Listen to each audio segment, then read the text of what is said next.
Hello and welcome to Finomoney, the FinTech show on the fourth Saturday of the month.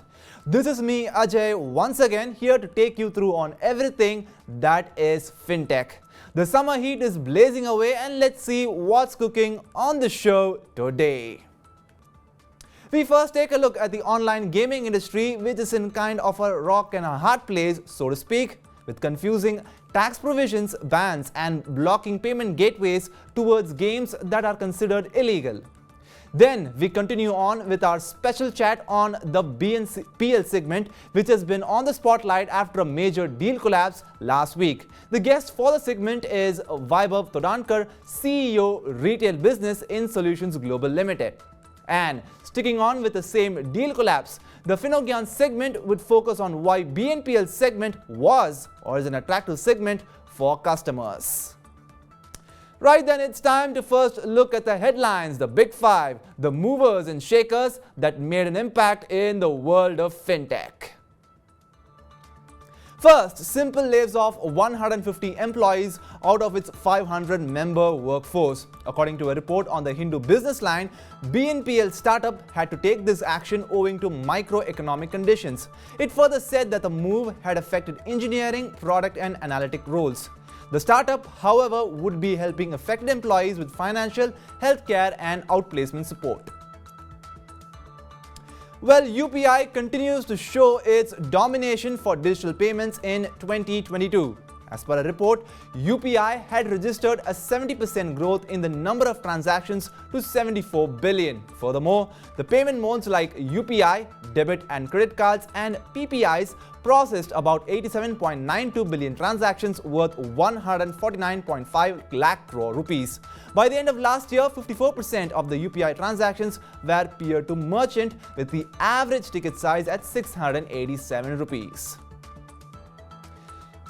And staying with UPI, SBI Card, ICICI Bank and Axis Bank will have to wait till June to go live on the RuPay credit card on UPI feature. The credit card issuers were slated to go live by March this year, but those plans are now put on the back burner. The reason for this is because of the technical changes on the issuer's side, which has caused a delay. But as per a news report, Axis Bank could go live earlier than scheduled. And Razorpay has roped in former RBI Deputy Governor N.S. Vishwanathan to lead its new advisory board. Now the advisory board will assist Razorpay in developing long-term strategies and suggest mitigation measures on various challenges. They will also contribute towards the development of the payment infrastructure as well. And the key area of focus would be accelerating product innovation around customer experience and safety. And lastly, banks in Kerala are freezing the accounts of some of their customers. This comes on directions of cyber police from states like Gujarat and Punjab, who are investigating complaints on online frauds registered on the NCCRP. The accounts of customers were asked to be frozen by the police because they have transacted with other accounts linked to financial fraud using UPI. However, customers say that they have nothing to do with these crimes. It's now time to move on to some fun and games. Speaking of which, online gaming takes center stage, but for the wrong reasons. Why we say this is because on one hand, IPL is red hot and online fantasy gaming platforms are getting loaded with bets on their favorite cricketers, but on the other hand, gaming platforms are getting scrutinized left, right and center. So, the question is it really all fun and games? Let's find out.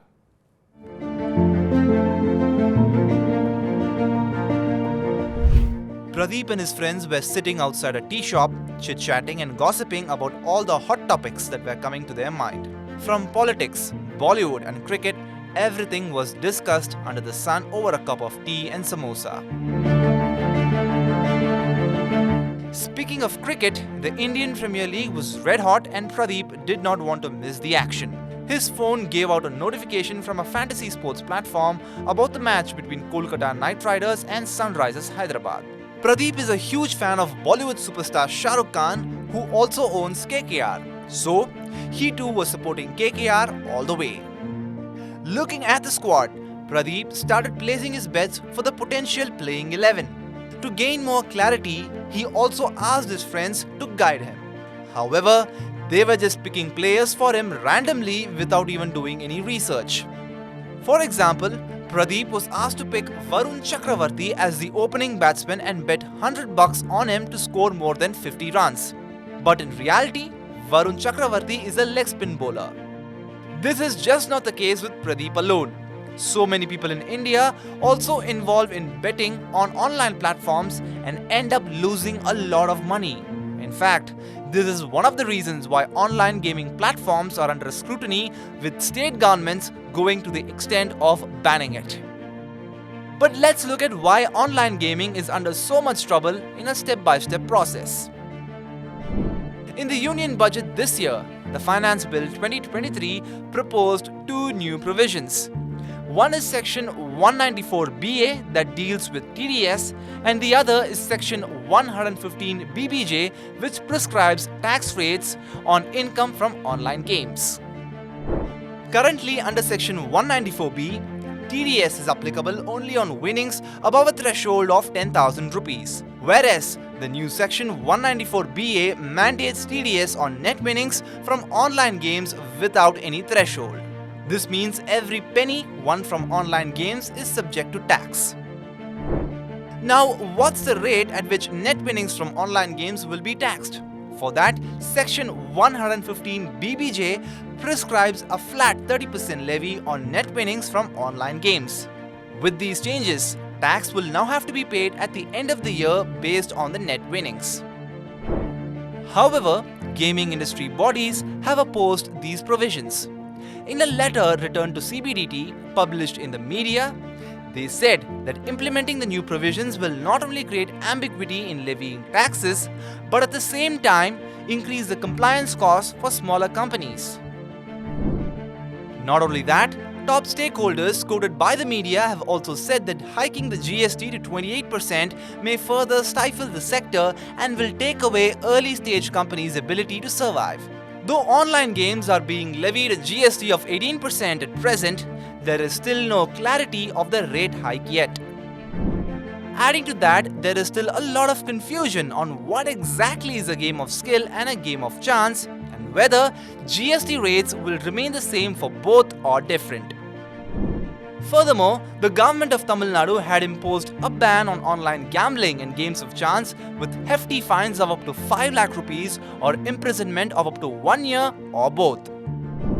And to top all of that, the Ministry of Electronics and IT is likely to issue orders to fintechs to block the access of their payment gateways to non-permissible games. The irony, however, is that all of this is happening amidst the IPL, where people like Pradeep bet on fantasy gaming platforms to make a quick buck. Though the government wants to make online gaming safe and regulated, it is not only making things complicated for gaming companies and players, but also for itself. From fun and games, we move on to something serious. Just last week, a digital payment major pulled the plugs on a deal to acquire a fintech operating in the BNPL space for not following due diligence. Following this, many BNPL players had to take precautionary measures to avoid any shocks in the future. So, what's going on in the BNPL segment and what's the future looking like? To know the answers, let's bring in our guest for the show, Mr. Vaibhav Todankar, CEO, Retail Business in Solutions Global Limited. Welcome to the show, Mr. Todankar. How are you? I'm fine. Thank you, Ajay. All right. So, Mr. Todankar, we just saw a big digital payment company pull out a deal to acquire a BNPL fintech for not following due diligences. My question to you is, what exactly is the due diligence a BNPL player should follow if it's getting acquired or merged with another entity? I think if we consider all the factors which are considered during due diligence of any company during M&A, we can keep talking till cows come home. But I'll just jump to the single most important factor, which I believe is crucial for any BNPL entity, and that is potential possibility of being over leveraged. Okay. So if you are likely to be over leveraged, I think that's the biggest deal breaker for any potential investor. Right. All right. My next question is also on due diligence. So a news report in the Financial Express said that due diligence was only a tick in the box back in 2020-21, but that has now become the determinant as to whether one wants to go ahead with the deal or not. So how important has due diligence procedure been in the last 3 years? So yes, due diligence was there, but there is more seriousness to it thanks to all the regulatory directives which got rolled out sometime in July, August last year. 7 months post those regulatory directives rollout, RBI has also requested all the banks to share their contracts agreements with various fintech players to understand how they're functioning together with various BNPL players in the fintech space.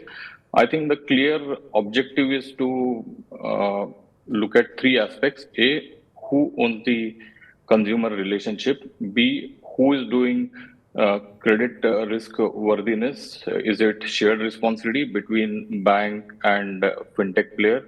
Or is it done by fintech player? Or is it done by bank in entirety?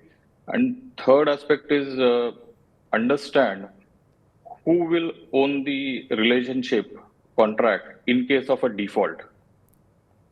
All So right. I think there is more seriousness to due diligence since past 1 year, and I think it is for a betterment of consumer interest. All right. So, how exactly does this deal collapse impact the BNPL category as a whole? So, will it lose its attractiveness, and also will it be subject to scrutiny? I believe if I look at majority of sources, BNPL market in India is currently pegged closer to or higher than 90,000 crores. So there is enough and ample scope for all the players to thrive, survive. Okay, so I don't think one deal collapse will impact BNPL as a segment. It will continue to grow, and even growth rates have been phenomenal. Projected growth is phenomenal. So I don't think it will create any major impact on BNPL as a sector. All right. So, my next question to you is on the risk factor. Will this BNPL become a risky proposition for customers? Because let's face it, if something goes wrong, it's ultimately the customer that has to face the music here. Um, I would say quite to the contrary, with all the regulatory guidelines, directives being rolled out, it will become more safer for consumer. If anything, I think maybe investors will be more cautious when it comes to investing in BNPL fintech segment. But for consumer, it is definitely good news, and regulators and players are doing all they can to instill more trust, confidence for consumers, so it becomes more safe for consumers. All right. So, Mr. Turankar, so far we have seen one or two deal collapses in the past year. So, where does all of this leave the fintech industry here? I think one deal collapse of this size is not exactly gloom and doom for the industry. We have seen deal collapse in the past, which was of much bigger size on grander scale, and still it did not have any impact on the fintech industry. So, no, I don't think this will impact fintech as an industry. All right. Just one final question. How do you think all of these events are going to change or alter your company's strategies going forward? I think I'll go back to very first point that I mentioned. I'll be cautious about being over leveraged, and we will continue to focus on risk as the first and foremost important pillar while running the show, followed by service delivery standards and product innovation, and that is going to be our focus areas as we drive our business. All right. Well, that's all the time we have for this discussion. Mr. Vaibhav Torankar, thank you so much for coming and sharing your insights. Take care. You're welcome, Ajay. Thank you. Have a great day. Now then, we are well and truly into the new financial year. And this time, the tax saving plans need to be chalked as soon as possible, because any last minute rush will not help you in saving taxes. To know how, watch Taxing Times today at 4:30 p.m. on the Money9 English YouTube channel and on the Money9 app. Download now. All right, back to where we left off. Now that you know that the BNPL segment is not in trouble, it's time to look at what makes it attractive in our next segment, Finogyan. We recently saw a major digital payment giant pull out of a deal to acquire a fintech startup operating in BNPL space for not following due diligence.